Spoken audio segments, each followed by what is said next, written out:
Ladies and gentlemen, this is the final Monday Night Raw before we get to Saturday night's main event. I'm not going to waste any more time, let's get started. Unfortunately, the show started off with Logan Clown. So this clown gets a mic and he says, "It's obvious that I'm going to be Jey Uso." Keep in mind, Jey Uso is the one who tapped out Gunther to win the title at WrestleMania.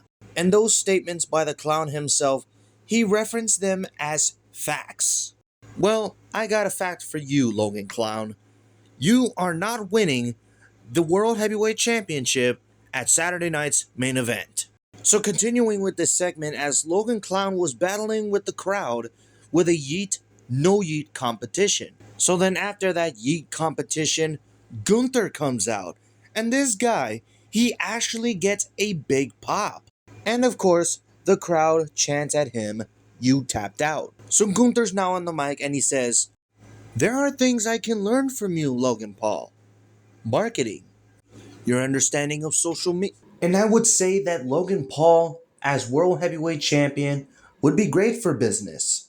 Gunther, don't ever say that again. And then he says, "For me, this is personal. Whether you win that world title or not, I am going to eat you alive." Gunther, what do you mean by that? So then Gunther ends up leaving and the crowd is popping for Gunther. Like, that's something I never thought I would ever see.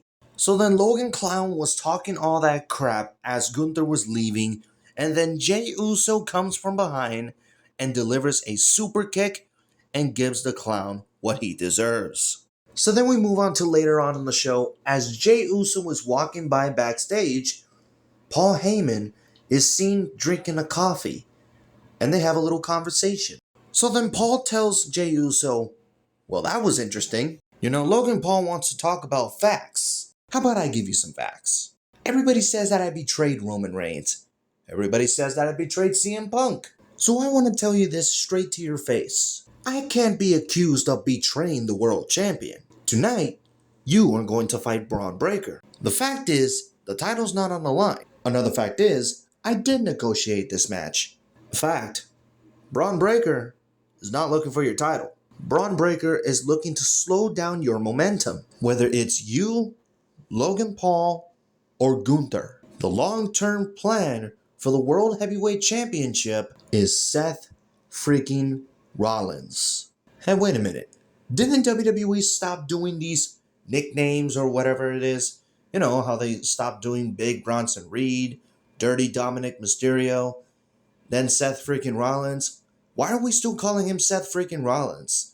I don't get it. So then we go from one backstage segment to the other backstage segment that happens later on in the show. Logan Clown and Seth Rollins are backstage having a conversation. Seth Rollins tells the clown, "Jey Uso is going to get pretty hurt bad tonight. And if you beat Jey and Gunther, I'll be waiting." Seth warns Logan Clown that if he beats Jey Uso and Gunther, he's going to be waiting for him. So now I want to move on to the Money in the Bank qualifying matches. Now I was confused with this because the Money in the Bank qualifying matches were both for the women. But now I get what they were doing.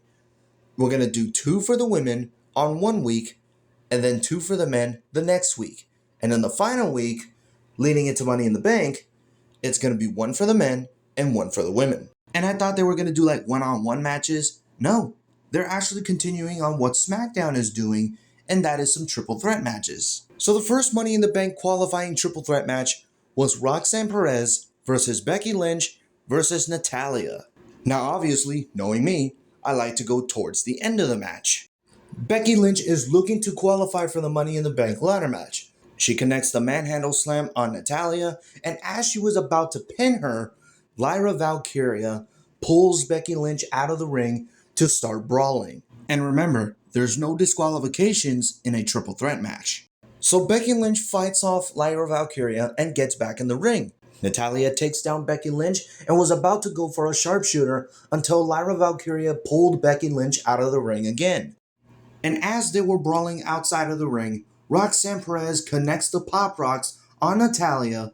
1, 2, 3. Roxanne Perez qualifies for the Women's Money in the Bank ladder match. And also, I forgot to mention this news was broken today as Roxanne Perez is now officially on the Monday Night Raw roster. Looks like every Monday is going to be Monday Night Rocks. So I want to move on from that qualifying match to the other qualifying match that happened later on in the show. But before I go to that match, there was a segment backstage where Jey Uso and Sami Zayn were meeting up. So Jey and Sami were doing that iconic handshake, when they were from the bloodline. And after that, Sami tells Jey to take care of business. Then, later on in the show, Seth Rollins and Gunther go face to face. So I said to myself this: if Gunther was going to be in this group, he would have been the leader. But Seth Rollins is the leader in this new group. So now I want to move on to the other women's Money in the Bank ladder match finally. It is Rhea Ripley versus Zoe Stark versus the return of Kairi Sane. Now the first thing I want to talk about is a very serious situation. Kairi Sane was far away from what Zoe Stark was going to do. It was like a sniper dropkick from across the ring, and Zoe Stark landed terribly. It led to her screaming in pain, and it led to the doctors getting in the ring. So the match had to be stopped for a little bit. They cut to commercial, and then after commercial, the match continued. It was no longer a triple threat, it was now a one-on-one match. You might not be a fan of Zoe Stark, but you gotta feel for her, man. If you think wrestling is fake, what do you have to say about what just happened? So then we moved on after that very serious situation, as Rhea Ripley and Kairi Sane were facing each other one-on-one. So Kairi Sane is fighting through Rhea Ripley, but then Rhea Ripley connects a headbutt, which stuns Kairi Sane.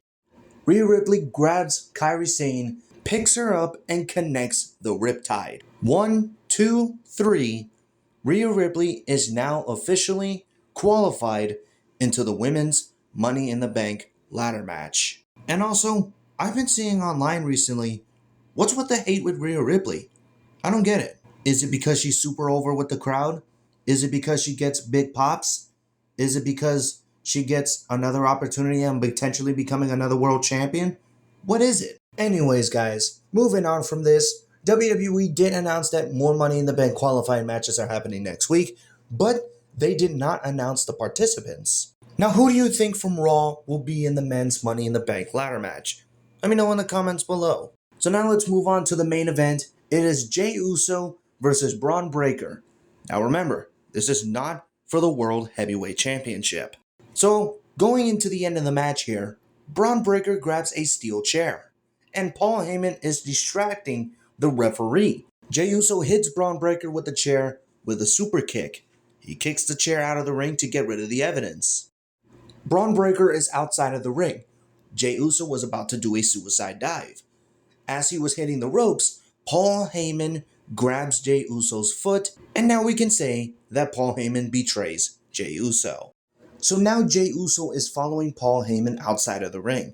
Paul is backing up, Jey Uso is coming towards him, but then as this was going on, Seth Rollins from behind attacks Jey Uso, having the match end in a no contest. Rollins and Breakker attacked Jey Uso, and then Sami Zayn comes out. And they were staring at each other for a while, and then you have the crowd chanting for CM Punk. And when CM Punk's music hit, monster pop. Punk is with Sami, they go face to face with Seth and Breakker, and for a while, the crowd was singing CM Punk's theme song. And as the crowd was singing, they started brawling. The brawl happened in the ring, then it went to outside of the ring, and then it went into the crowd. And as this was happening, Jey Uso was getting back up to his feet, and then as he turned around, Logan Clown hits him with a one lucky punch. And that's how Monday Night Raw went off the air. I said it in the thumbnail, and I've said it on social media, and I've said it before on this channel too. Triple H, do not, and I mean do not, put the World Heavyweight Championship on this clown. Because if you do, I'm afraid that people might stop watching WWE because of that. This would probably be worse than Jinder Mahal winning the WWE Championship. So please, Triple H, do the right thing. So what did you guys think of this week's Monday Night Raw? Did you like it? Did you hate it? Let me know in the comments below. Thank you guys for watching. Like, comment, subscribe, tap the notification bell for more videos, follow me on Twitter at EthanStoyShow, and I'll see you in the next one.